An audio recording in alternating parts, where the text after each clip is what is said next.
Hello students, welcome back to Mandeep education academies YouTube channel. तो बच्चों, class 12th physics के important topics की series में आज हम लोग करने जा रहे हैं एक बहुत इंपॉर्टेंट डेरिवेशन, और उसका रिजल्ट भी बहुत ज़्यादा इंपॉर्टेंट है, जो कि है de Broglie wavelength of any charge particle, mainly electron. क्या है बच्चों ये फॉर्मूला? अपने पास फॉर्मूला है डी ब्रॉगली का। डी ब्रॉगली कहता है कि कोई भी बॉडी जिसकी वेलोसिटी v है और मास m है, उसके साथ एक मैटर वेव या डी ब्रॉगली वेव एसोसिएटेड है, जिस वेव की वेवलेंथ हम इस फॉर्मूले से निकाल सकते हैं। अब हम देखेंगे कि अगर वो बॉडी एक चार्ज पार्टिकल है तो क्या होगा। mv क्या हो गया? mv हो गया मोमेंटम उस बॉडी का। अब हमारे पास एक चार्ज पार्टिकल है। अब चार्ज पार्टिकल को चलाना हो अगर, तो एक ही तरीका है, पोटेंशियल डिफरेंस सेट कर देना। जैसे आपके पास एक चार्ज पार्टिकल है, आपके पास इलेक्ट्रॉन है, आप चाहते हो ये भागे, तो इसको भगाने का एक ही तरीका है कि आपने इसको पोटेंशियल डिफरेंस में लगा दिया, यानी कि दो प्लेट्स के बीच में लगा दिया।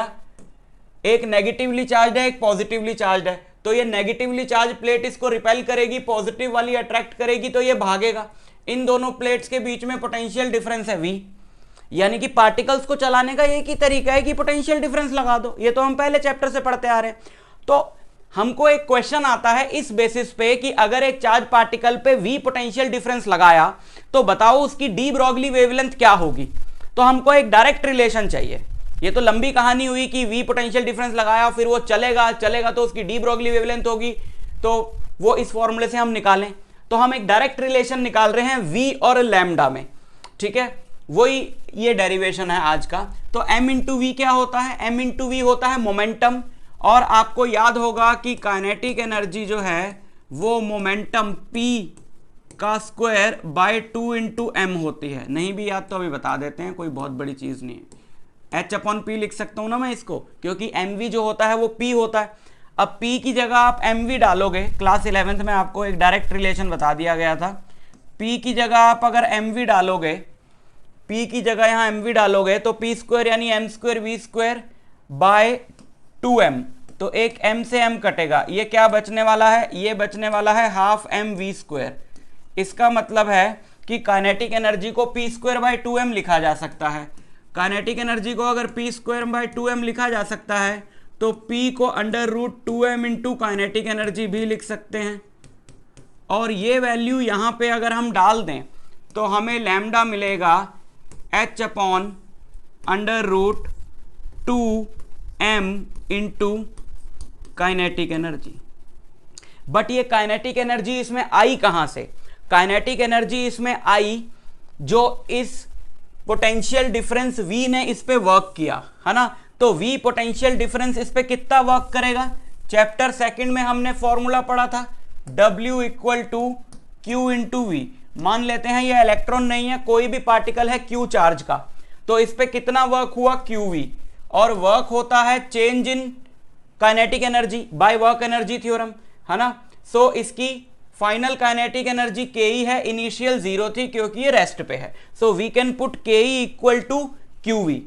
तो ke की जगह अगर हमने qv डाला तो h upon under root 2m into QV हो जाएगा, है ना। h upon under root 2m into QV।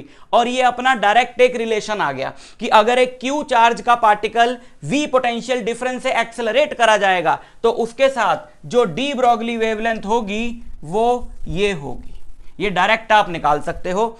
और वही चार्ज पार्टिकल अगर इलेक्ट्रॉन है तो इसके लिए हम एक स्पेशल फॉर्मूला निकाल सकते हैं, क्योंकि ज्यादातर केसेस में क्वेश्चंस में इलेक्ट्रॉन होता है। तो फॉर इलेक्ट्रॉन हम इसको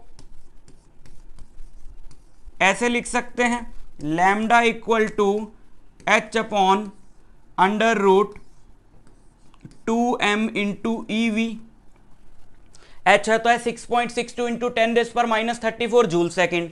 मास of electron is 9.11 into 10 raise to power minus 31 kg। Electron का चार्ज भी अपने को पता है 1.6 इंटू 10 रेज़ पर माइनस 19 कूलम।